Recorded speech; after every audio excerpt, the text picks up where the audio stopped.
Feminizm, şüphesiz ki günümüzün en tartışmalı konularından biri ve savunucularına güzel bir haberimiz var. Kendilerinin varlığından haberleri olmadığını tahmin ettiğimiz, tarih öncesi efsanevi bir destekçileri var. Tarih öncesine, farklı inanışlardaki efsanelere ışık tutan içeriğimize gelin beraber bakalım.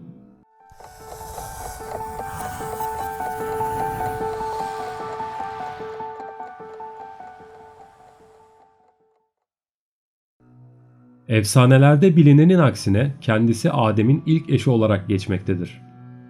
Doğrusu ben de duyduğumda çok şaşırdım ama Musevilik ve Hristiyanlık inanışlarında yer alan efsaneye göre kendisi uzun dalgalı güneş kızılı gür saçları, kehribar rengi gözleri, bembeyaz ten rengi ve zarif bedeni ile Lilith baştan çıkarıcı bir kadın ve Adem'in Havva'dan önce yaratılan eşidir. Peki neden kendisi Adem ile aynı topraktan ve kilden yaratılmasına rağmen inançların bazılarında kötülüklerin anası olarak geçmektedir?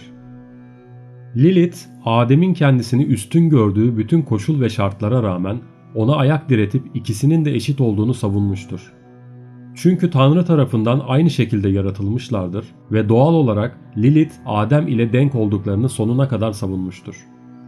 Efsanelerde yer alan bilgilere göre Adem ve Lilith eşitlik konusunda tam olarak zıtlaşmış ve ikisi de geri adım atmamıştır. Bunun yanında cinsel yaşantılarında da Adem baskın bir tutum sergiler ve Lilith buna dayanamaz ve en sonunda Tanrı'nın yasak ismini söyleyerek cennetten kaçar ki bu cennetten kaçabilmenin tek yoludur. Cennetten kaçan Lilith'in yeryüzünde şimdiki Kızıldeniz yakınlarında bir mağaraya sığındığı rivayet edilir. Eşitlik için inatlaştığı bu savaşta Tanrı'nın bir lütfu olarak bahşedilen cennet bahçelerinden ve ona verilen sıcak yuvadan kaçtığı için Lilith artık dışlananlardan kabul edilir ve Kızıldeniz'de bulunan iblisler ve iblislerin kralı ile birlikte olur. Günde 100 cin çocuk doğurduğu ve bu çocukların cin, şeytan ve vampir olarak tasvir edildiğine dair söylemler vardır. İnanışa göre dünyada kötülüklerin bu kadar çok olmasının nedeni Lilith'in doğurduğu bu çocuklardır. Bu arada Adem ise yalnızlıktan Tanrı'ya Lilith'i geri getirmesi için yalvarmaya başlar.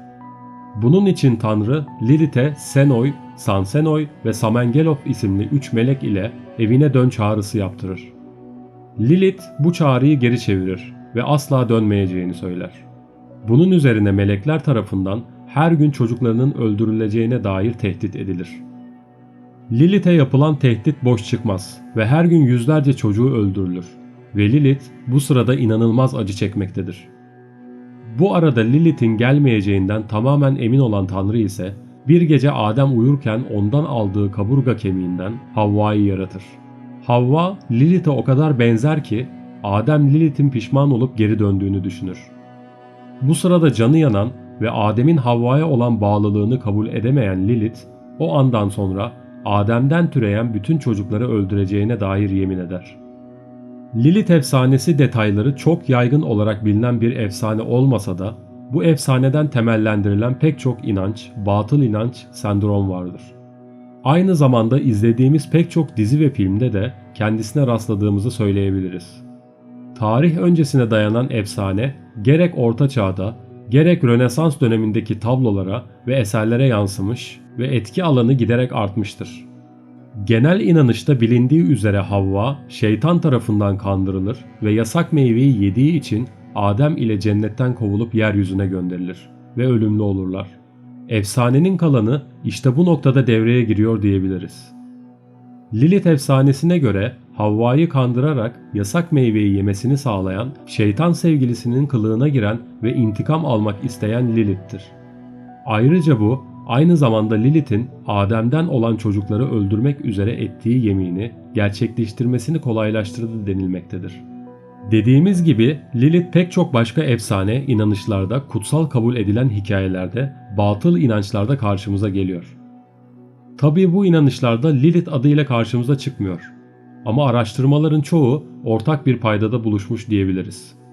Klasik hikaye ve hatta çevremizde belki de şahit olduğumuz bu batıl inançta al karısı ya da al basması lohusalık döneminde anneleri gece rahatsız ettiğine inanılan ve oldukça çirkin tasvir edilen bir cindir. Ve bazı araştırmaların sonucunda Al karısı inancının temelinde Lilith'in olduğu söylenmektedir.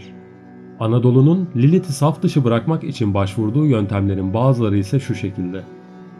Lohusa anne ve bebeği 40 gün boyunca yalnız bırakılmaz. Evde mutlaka başka biri olmalıdır. Gece ışıklar söndürülmez. Lohusa'nın başucuna bıçak ya da makas konur. Annenin başına kırmızı kurdele bağlanır.